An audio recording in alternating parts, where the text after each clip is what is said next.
Welcome to The Breakdown with Brodkorb and Becky, a weekly podcast that breaks down politics, policy, and current affairs. I'm Becky Scherr. And I'm Michael Brodkorb.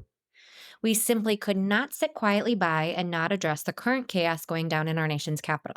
So we are bringing you an extra special bonus episode to break down all things McCarthy ouster and where we go from here.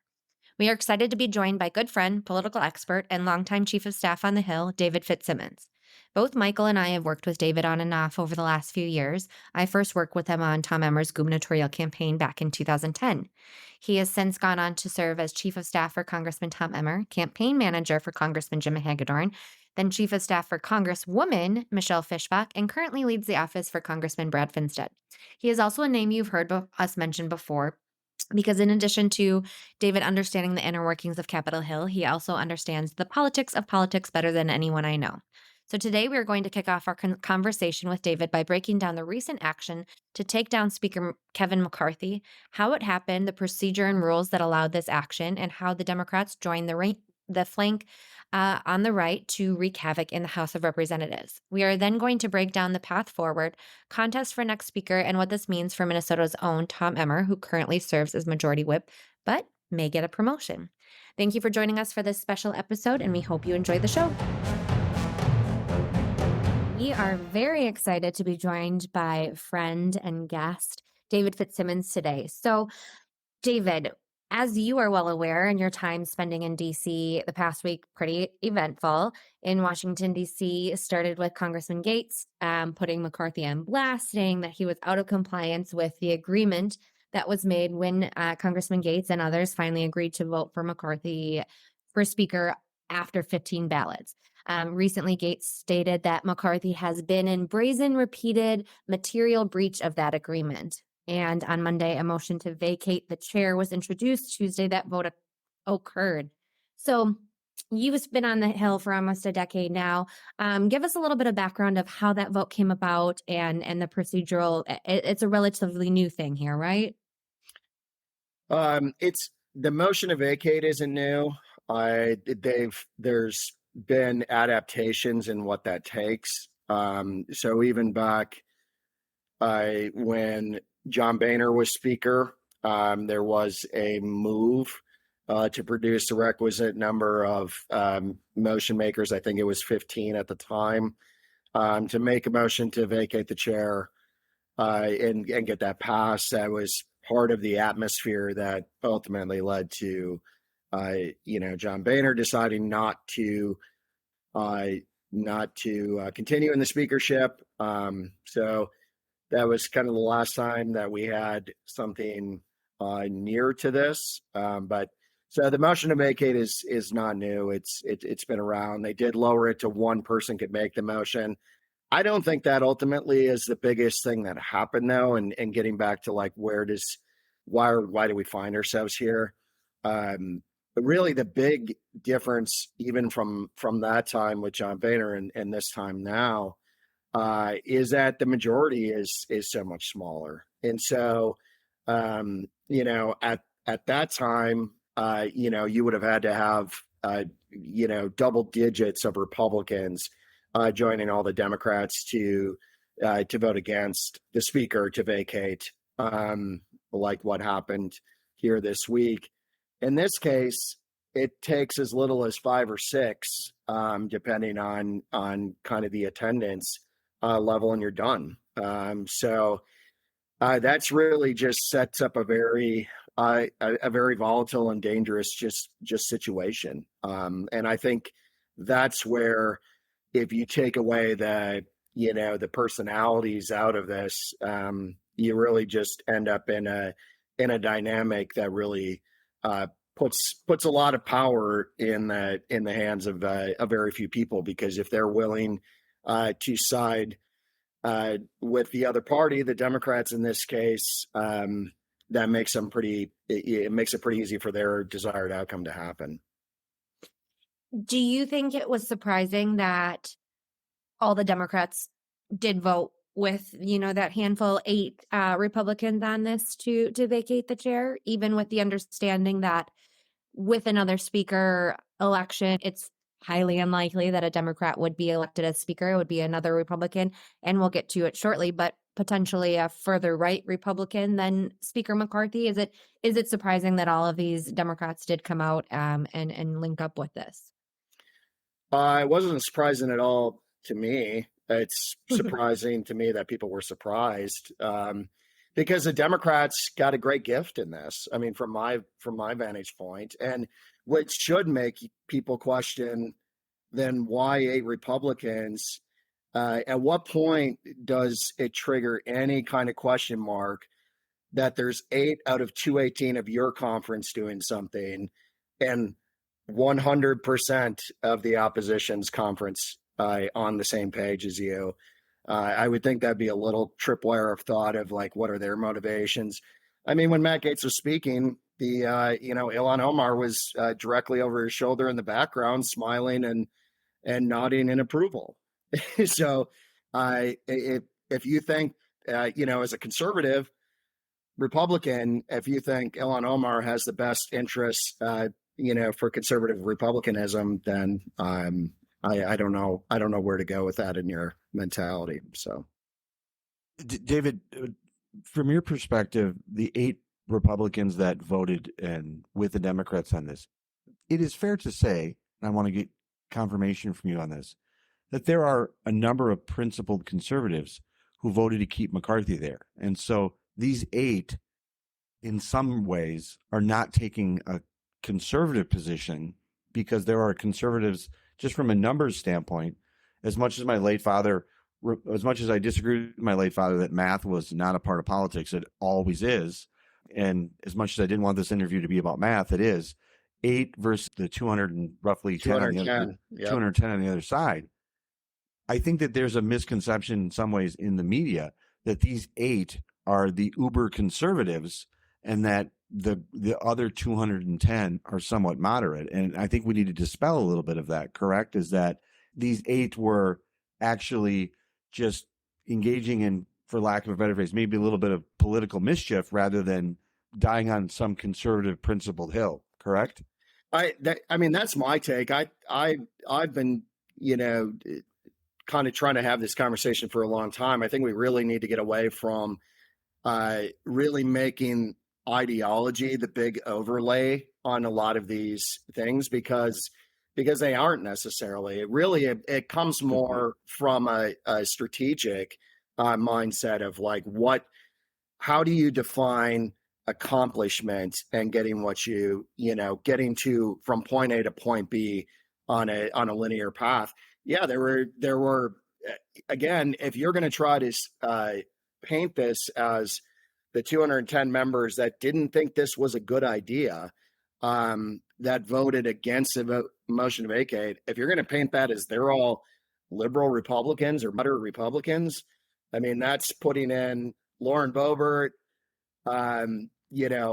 Chip Roy, Thomas Massey, Jim Jordan, Scott Perry. Like, if they're all liberal Republicans, then I don't know what spectrum you're measuring from. I just don't see how you break it down into an ideological thing. I really think it becomes like having any level of realistic strategy.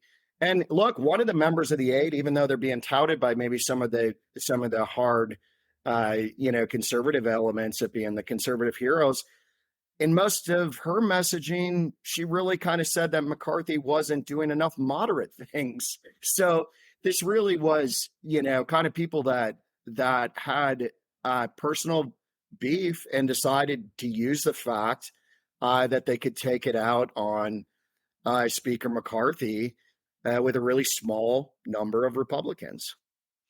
I want to hit a little bit on the actual kind of what was the catalyst to all of this. Now, there's a litany of things that Gaetz claims were things of McCarthy not upholding his agreement that was made in January.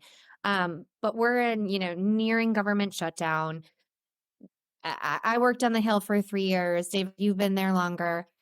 The goal is always to do individual appropriations bills. Typically, that doesn't end up happening. We get a master omnibus bill and a continuing resolution that is required to get us to where we need to go. That seems to be kind of the tipping point here, right, for Gaetz to do that.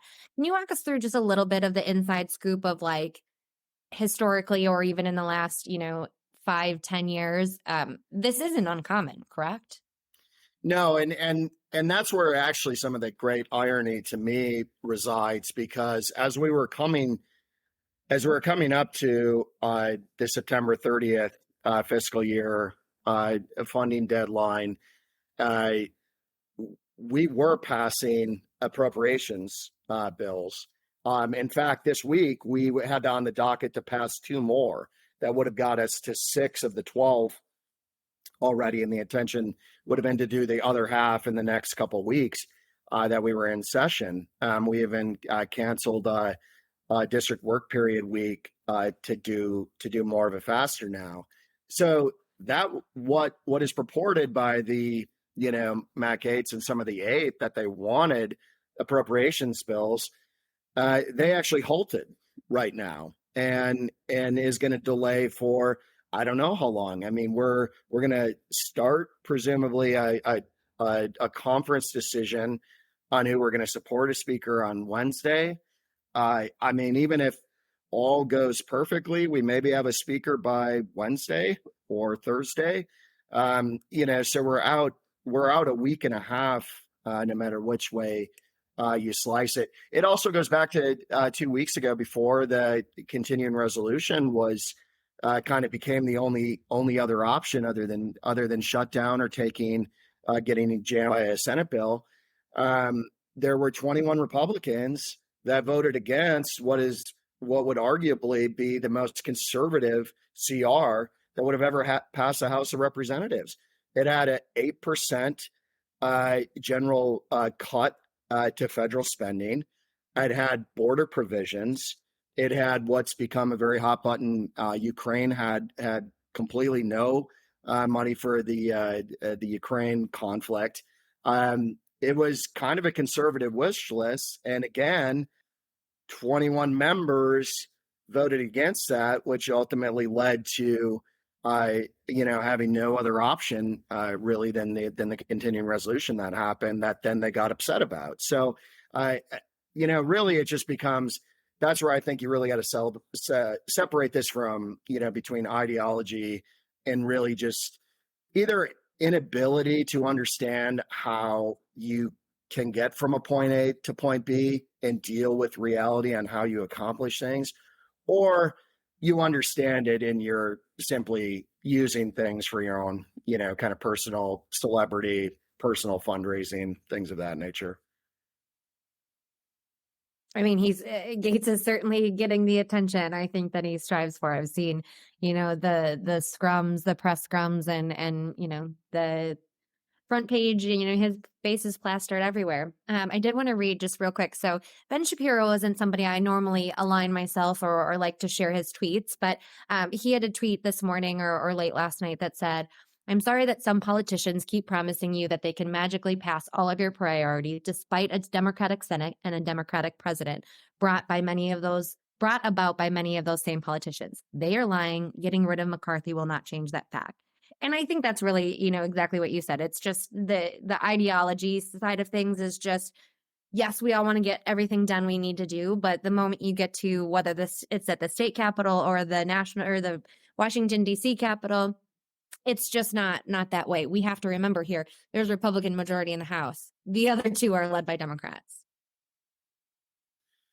Yeah, that's right. I mean, and that's where you get back to again, what's really the genesis of some of the problems and the complaints. Obviously it's the fact that we have a slim majority in the House. It's also a fact that we don't have the Senate. I mean, it was the fact that we lost races we should have won in Arizona and Georgia in the Senate.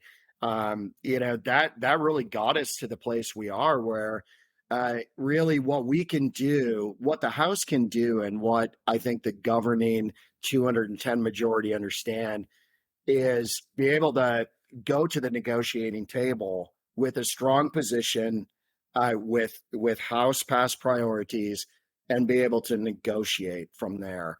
And that's what we've seen in the past play out. That's how things work. And I think this latest actions, of this week, damage that. They damage it from a timeline. They damage it from a unity standpoint. They damage it from just the aspects of getting a chief negotiating team up and running. Again, we're gonna be dealing now with really weeks of reshuffling and reorganization. I mean, even the first step of electing a speaker, can result in a chain reaction. Then I know it's been out there. If Scalise does become the speaker, current Majority Leader Scalise, then Whip Emmer has talked about going for. Said his intention is going for Majority Leader. If that happens, then that's a completely separate election after the speaker's thing is done. Then that has to happen. If that vacates the whip, then that's a completely separate election. I mean, we may be 2 weeks out from having a leadership team back in place, and that's even just getting elected. That's not setting up operations and getting your feet settled in the job. David, when we first met, I had hair. You had little or no gray hair. Now I have no hair, and you have a little bit of gray hair. But to just put in the time frame a little bit on this, you're saying next Wednesday, before there's a potentially best case scenario, there's a speaker and so my groundwork, what I'm leading into this question is, you and I have known each other for a long period of time. And the question I have for you is, based on your experience, how does a Republican succeed in this environment in Washington? Because as I know in our work experience, you've always been a good coalitions builder. You've been so integral in getting Republicans endorsed, playing an integral role in building coalitions, helping candidates get endorsed, working across the internal divisions in a party process. And so we're talking with someone here today who's got such a rich experience in successful coalition building. And so what I'd like to ask you then is, how does a Republican succeed in this environment? If we get to a situation next week where we have a speaker that's elected next Wednesday, how are they able to succeed? What is going to change in this environment so the Republicans whoever is elected speaker, can succeed? Yeah, I mean, I think one thing it comes from is I think one of the mistakes we've made, in our country and society, is really kind of painting this picture that elected officials are driving the national mindset.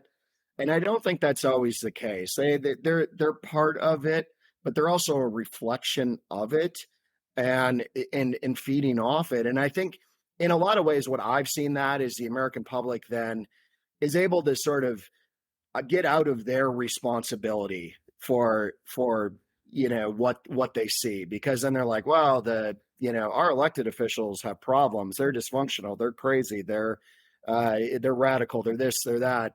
When in a lot of ways, they're being pushed by the factors of the American public. And that's where I do think some of this comes from, really, again, now this is kind of our Republican side, but on the Republican side, the Republican electorate thinking a little more of like, how does this actually work? What is realistic? How do we actually make gains in a thoughtful way, instead of just, sound bites and elevating the next, bomb thrower that really just causes more division, more chaos, and less productivity. So I think in some ways, I kind of put it back as us as individuals, we have to make our voice heard, that we understand that, like, we get that.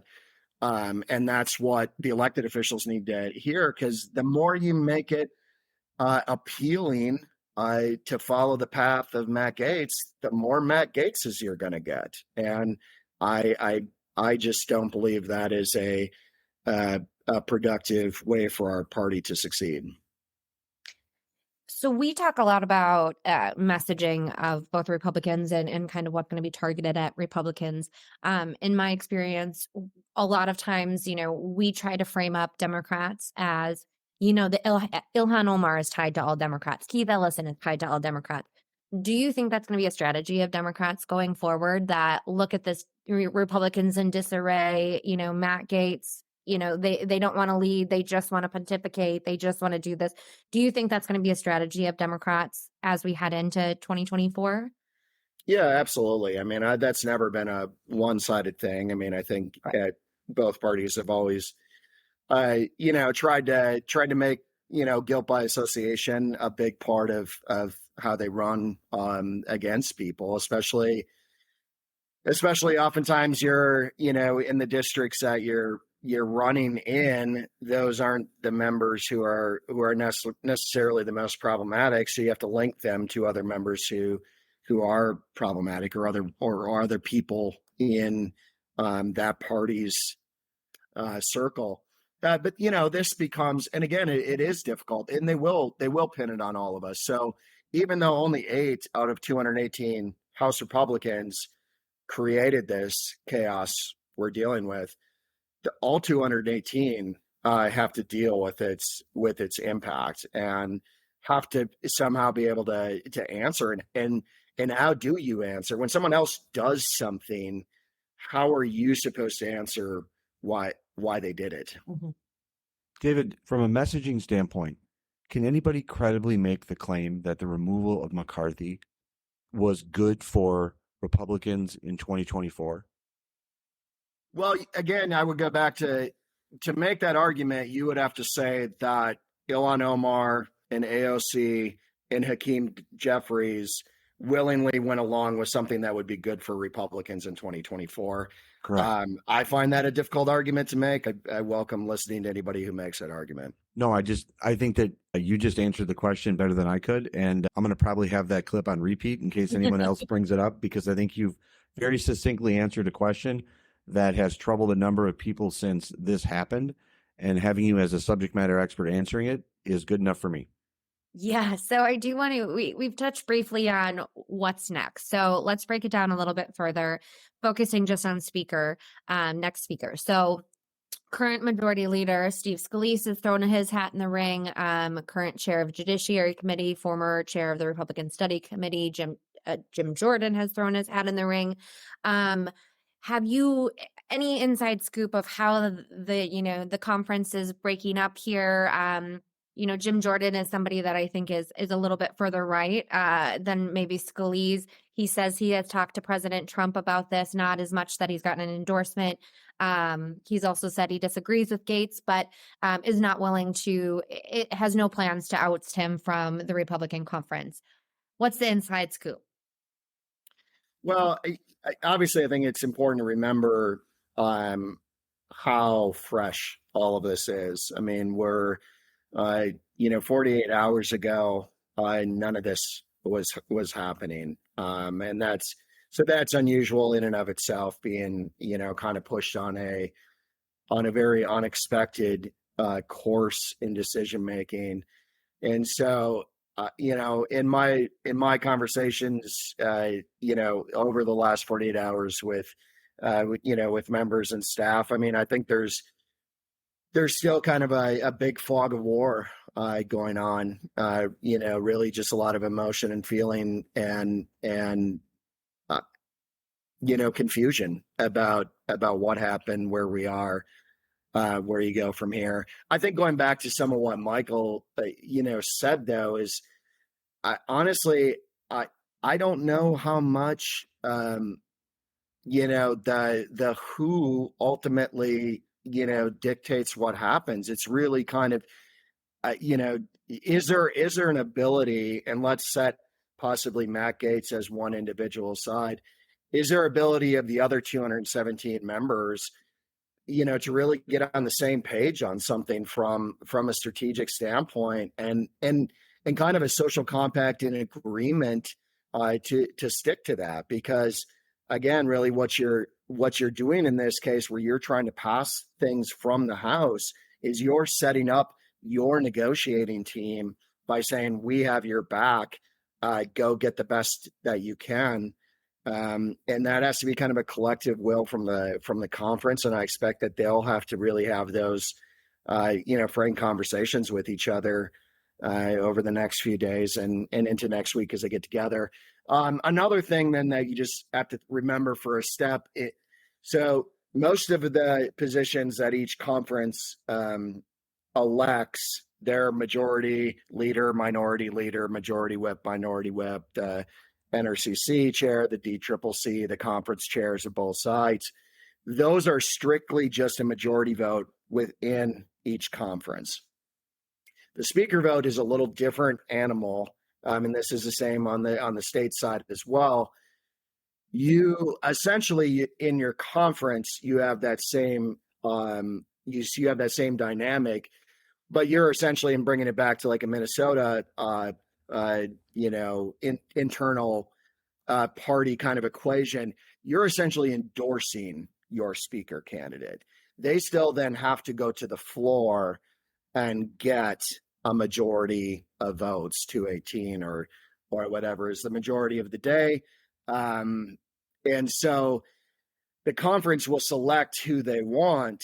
But then, as we remember, in January, the conference did that. They selected Kevin McCarthy. He still had to do a lot of work then leading up to that, and obviously during the number of days that it took to secure those votes. And so that's why it's a little more complex than that. The conference will, like I said, in essence, endorse their speaker candidate. That candidate then has to go with they have to go around to maybe everybody who wasn't with them in that meeting and make sure they get them on board, because as we see, there's very small margin of error. Again, 5 or 6 is about the most you can afford to not have with you once that floor vote comes. David, conservatives have a natural distrust of government. Republicans do have a natural distrust of government. And so sometimes when I think that there's chaos going on, it sometimes plays to our activist base. And is it possible in today's party for there to not be a market for this chaos? How do we have Republican activists and people start understanding it's important that they govern responsibly? And when we have this type of chaos, shutdowns, and other types of disruptions, it doesn't work good for the brand. Yeah, and I think ultimately it's not productive to the outcome. Again, I don't know where someone draws the line and says that the trajectory we're currently on, to be able to make some progress and get a better outcome in November when we have to do the next government funding, is somehow aided by the current activity. I don't believe it is. I think we were set up to have all of our appropriations bills done from the House, be able to have our speaker go in to that negotiating table and get real, true, substantive conservative wins. Again, back to issues like the border. Very, in my mind, teed up messaging to get the American public on your side that there's problems there and we need to fix them. And so that would have been one of our big negotiating points, going into this next round, if the Republican conference was all behind that person. None of what I see now is going to get us closer to solutions on the border, to solutions on long-term government spending. Nothing's accomplished when the government is shut down or non-functioning, as it was threatened to do, as we're in now, as others will advocate for in the future. It's ultimately just more expensive to get out of, and we lose time and we lose ground. All right, one last question for you, David. So we started a Pick'ems league here. We choose our teams every week. So Some of us choose their teams. Well, I failed last week. But if heading into next week, are you team, yes, we're going to have a new speaker next week, or no, it's going to take longer? I would be on team, we're going to have a new speaker next week. Appreciate the optimism. Yes. Awesome. Well, thank you so much for your time. I think it's really great to get some inside scoop. You're still doing the Lord's work, working out there in Capitol Hill. And we appreciate all you're doing for our Minnesota delegation.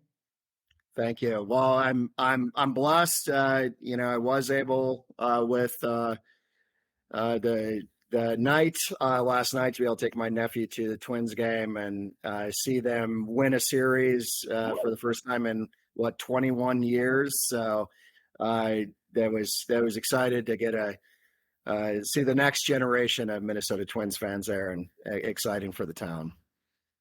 David, you Awesome. are David, you are a tremendous resource, and I hope you'll consider coming back, both as to offer analysis, but offer this inside perspective.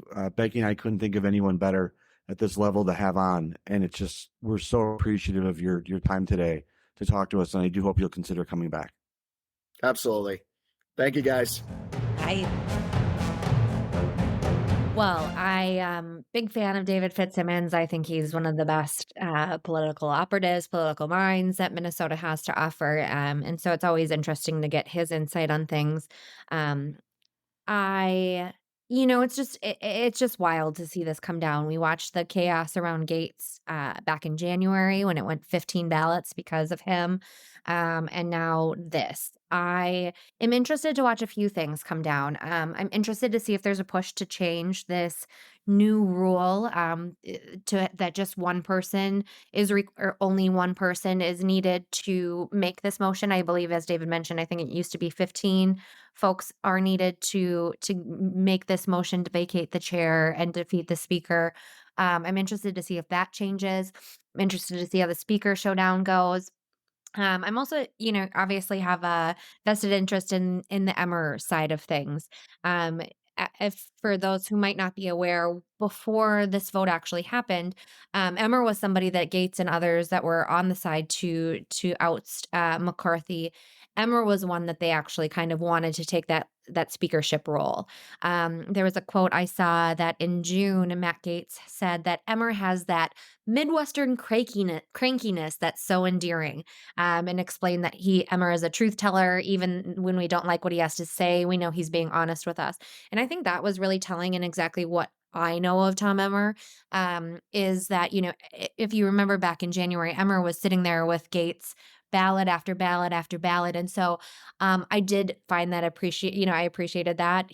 Gates still has a positive view of Emmer, even though Emmer was kind of, the arm twister, so to speak, for that. So very interested to see. It looks like at this point, I believe he's kind of the only one, if Scalise goes into speaker, that has been named as somebody looking at the majority leader role. So will be interesting to watch. What's your take? It was great to talk to David. He has a foot in both the activist camp and in the legislative side camp, very much like you have had a foot in both of those camps. Why I wanted to do this episode so much was because of your experience out in Washington and getting someone like David to come in.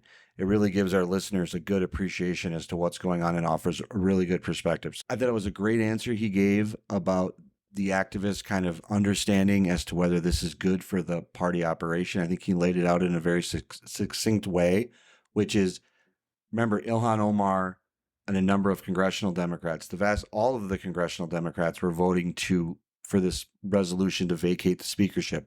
So if they were voting for it, we have to logically understand that it's not good for Republicans that was being done. I agree with David, and I do not see a scenario by which this is going to be ultimately beneficial to Republicans retaining the majority in 2024. To your statement about Emmer, he'd be a great person to be majority leader. He'd be a great person to be speaker. I have complete faith that he would do a wonderful job in both of those positions. The only danger that I see, the only problem that I see, is that isn't an environment for Republicans to succeed right now. As someone who wants Congressman Emmer to succeed, I hope that this is an environment right now for congressional Republicans to succeed. And I think they need some time. I know there's been some criticism, particularly from Congressman Gates, that they're not currently voting right now and they're not doing some work. I do agree that there needs to be a cooling off period before they come back, because I think emotions are very raw and tensions are very high.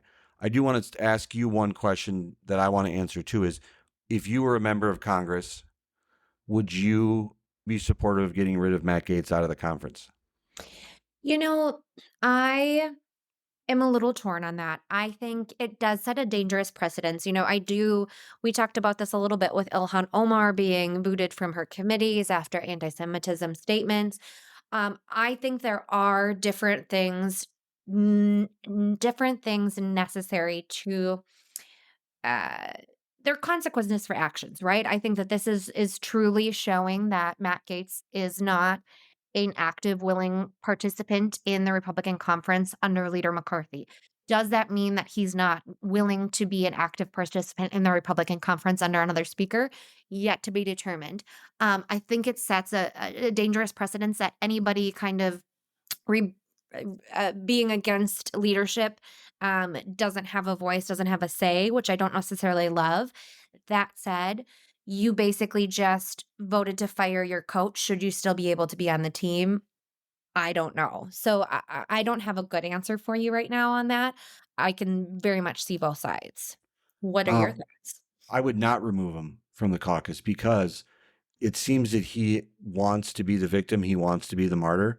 I think the best thing you could do with Matt Gaetz is to keep him in the caucus and have him have zero relevancy. The more you push him out there to be a martyr, the more you kick him out, the more you ostracize him. That's only going to build more of his personal brand up. We need to stop giving attention to the squeaky wheels all the time. I will also say to you is that, to your point about process, which was good, I'm unaware of any rule that Matt Gaetz violated. It seems that everything that he did in getting Speaker McCarthy out was done via the rule process that exists. Now, it's unseemly from a partisan perspective that he joined forces with the Democrats to do it, but no one's presented me in this scenario with any information, any ethical violations or any rule violations that would trigger him to be booted from the caucus. Sure, he's not a team player. That is a different calculation. And if we're booting people out of the Republican caucus simply because they don't play well in the sandbox with others, there are not going to be a lot of people in the sandbox. I think the best thing, because what members have brought up about Representative Gaetz is that he's been fundraising off every process that happens. I think what Republicans need to do is need to put Representative Gaetz in the corner, leave him alone for a while, and stop giving him as much attention. And because that's where he's getting his strength right now. And so I wouldn't boot him from the caucus. I'd put him in the corner and I'd move on to more responsible members, because it seems that he's done a lot of damage to himself in the last week, or in the last couple of days, I should say, based on his behavior, and continually making him a martyr is only going to benefit him. That's a really good point. And I think, as you said, he didn't break any rules, and in fact, his argument, while I don't agree with his stance on a lot of the things, he supposedly has a written agreement that was provided and thought out to for McCarthy to gain his vote for Speaker back in January. Some of the things that he has accused McCarthy of either neglecting to work on or working with Democrats on are lifting the debt ceiling, no votes on the balanced budget, no votes on term limits, which, again, all of these were apparently demanded in that January Speaker agreement. He says there's been no accountability for the, quote, Biden crime family, and supposedly the secret deal on Ukraine funding. So while I don't necessarily agree with his way of governing or agree with his legislating in or policy stances in some of these things, I guess it is kind of valid if he had an agreement and the speaker has reneged on on that agreement or hasn't followed through, that he basically, as I was reading, said September 12th that in conference, Gates said he was going to bring this up. And on September 14th, McCarthy basically said, bring it. And he brought it. Unsuccessful for McCarthy, but you're right. He didn't violate any rules. It's unbecoming, I would say, of Congress. Um, but it's happened before. I think the one thing that is going to be a little bit different than what we've seen, as David brought up John Boehner and kind of that situation, is Boehner did decide to step down and resign. McCarthy has said at this point he has no plans on resigning. He is looking to continue on. Whether he runs for reelection, I don't know that that's been determined, but we'll see. There's a difference between me saying Matt Gaetz should be kicked out of the caucus and me saying that Matt Gaetz should not have the attention. I don't agree with what Matt Gaetz did, what Congressman Gaetz did here. I think it was driven a lot by personalities. Mhm. And just because it's driven by personalities doesn't mean there's not merit to some of the issues. It's pretty clear based that there's been some clear personal issues between him and former Speaker McCarthy. there does seem to be a lot of, I think, evidence and information to support that there may have been some substantive disagreements, some truth, some issues that Representative Gates was promised that Speaker McCarthy did not follow through on. I do not agree with the strategy that he's used. I don't agree with the actions that he's taken. I don't identify with his politics. I just want him to have less relevancy, and I want him to go away. And so I just think giving him more attention, propping him up to be a martyr is exactly what he wants. He's only going to raise more money. It's only going to increase his media appearances. It's only going to increase his relevancy with that kind of MAGA cult. And we need to stop doing that. And so I think the best thing that could happen is Matt Gaetz just go away. Put him in a corner. I love it. As someone who spent a lot of time in a corner, that's what Matt Gaetz needs right now. I can speak from experience. Becky, thank you so much for doing this special bonus episode. Anytime. It was David's one of my favorite people. And so any chance I get to speak to him and you, of course, is a good day in my book. Sounds good. Thanks again. Bye. We want to thank you for listening to this bonus episode of The Breakdown with Brodkorb and Becky. Before we go, show some love for your favorite podcast by leaving us a review on Apple Podcasts or on the platform where you listen. You can also leave a review on our website at bbreakpod.com. The Breakdown with Brodkorb and Becky will return this week with a new episode. Thank you again for joining us.